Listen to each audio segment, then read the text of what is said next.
નવા નવા જોક્સો લઈને ભમમ કરતો કોમેડી જોક્સ મજા આવશે વિડિયો પૂરો જોજો હો હા વિડિયો જોવા આવ્યા છો તો પૂરો જોઈને જાજો તો બહુ મજા આવશે એટલો બધો આનંદ કરાવું કે વાત ના પૂછો હા હસાવાની ગેરંટી આપું છું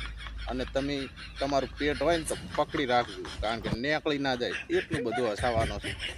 એવા એવા જોક્સો સંભળાવવાનો છે ને કે વાત જવા દો હા તો શરૂઆત કરું એક મસ્ત જોક્સ થી આ જમાનાની અંદર નારી બધા ઉપર ભારી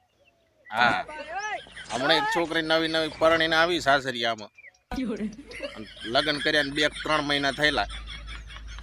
છોકરીની સાસુ કે વહુ બેટા મારે જલ્દી જલ્દી એક નાનું બાળક જોઈએ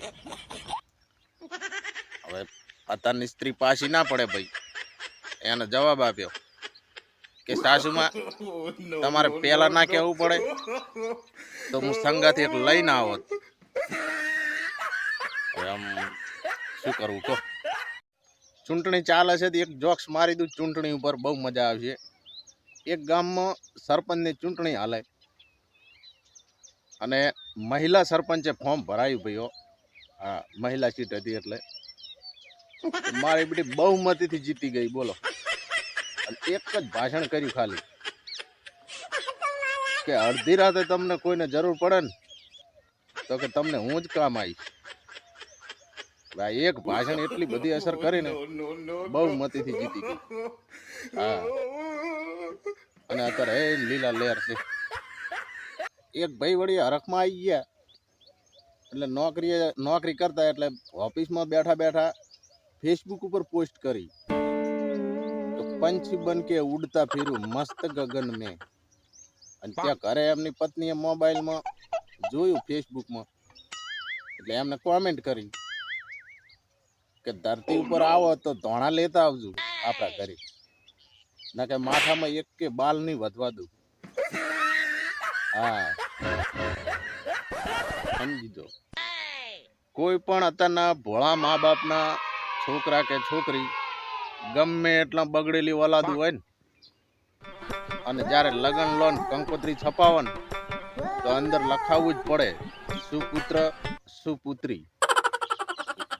એક બહુ હોશિયાર ભાઈ હતા અને બીમાર પડ્યા એટલે ગયા સરકારી હોસ્પિટલમાં ડૉક્ટર જોડે ગયા એટલે ડૉક્ટર સાહેબે એક ચિઠ્ઠી આપી અને દવા લખી આપી એક બાજુ લખેલી અને બીજી બાજુ લખેલી ભાઈ તો પરચી લઈને ગયા બજારમાં મેડિકલમાં દવા લેવા માટે એક બાજુ પરચીમાં લખેલું હતું એ મેડિકલ વાળાને વંચાઈ ગયું ભાઈને દવા આપી દીધી અને બીજી સાઈડ લખેલું હતું પરચીની એ દવા આખી મેડિકલમાં ક્યાંય મળી નહીં એટલે ભાઈ તો બીજી મેડિકલે ગયા ને ત્રીજી મેડિકલે ગયા છેવટે આખા થાચી પાચીને પાછા આયા ડૉક્ટર જોડે કે ડૉક્ટર સાહેબ આ તમે પરચીની પાછળ જે લખ્યું છે એ દવા તો હું આખી બજારમાં રખડીને તૂટી ગયો પણ ક્યાંય મળતી નહીં ડૉક્ટર સાહેબ કે બાઘડ કેડે લસ્યું નહીં હું પેન ચાલુ છે કે નહીં જોતો હતો ચેક કરતો હતો નેકળ મોડ ઘરે આવ્યો બાપડો એક જગ્યાએ બે દોસ્તારો ફૂલ દારૂ પીધેલા અને મોઢામાં સિગરેટો ફોંકેરા પાછી અંદર રજનીગંધાઈ દબાયેલી આમ અને પિચકારીઓ મારે ને હળવે હળવે વાતું કરે કે અલ્યા બજારમાંથી કોઈ વસ્તુ તળેલી કે એવી બધી વધારાની ખાવી નહીં હા શરીરને બહુ નુકસાન કરે હવે એ શું કહેવા માંગે મારું બધું સમજણ પડતી નહીં તો દારૂ પીવે સિગરેટ પીવે એ બધું સારું લાગે બજારનું ખાઈ નુકસાન કરે એક સ્ત્રી એની પાડોશણ હારે વાત કરતી હતી કે આપણે હે કે જ્યારે જ્યાં સુધી હું 20 વર્ષની થઈને ત્યાં સુધી મારે એક કે બાળક નહોતું પાડોશણ કે હે તા મુન્નો છે હાલ એ ક્યાંથી આવ્યો એ તો એકચ્યુઅલી હું 21 વર્ષની થઈ એટલે મારા પપ્પાએ લગ્ન કરાવી દીધા પછી આ મુન્નો આવ્યો બહુ હોશિયાર પત્ની છે કોર્ટની અંદર હમણાં એક જજ સાહેબે એક કેદીને કીધું કે સાલા તું આ ત્રીજી વાર અદાલતમાં આવ્યો છે તને શરમ નથી આવતી કેદી કે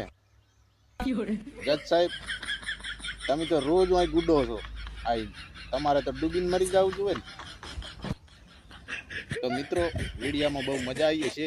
એવી મને આશા છે કે તમને ભરપૂર આનંદ મળ્યો હશે. તો વિડીયાને એક લાઈક કરજો, ચેનલને સબસ્ક્રાઇબ કરજો અને વિડીયો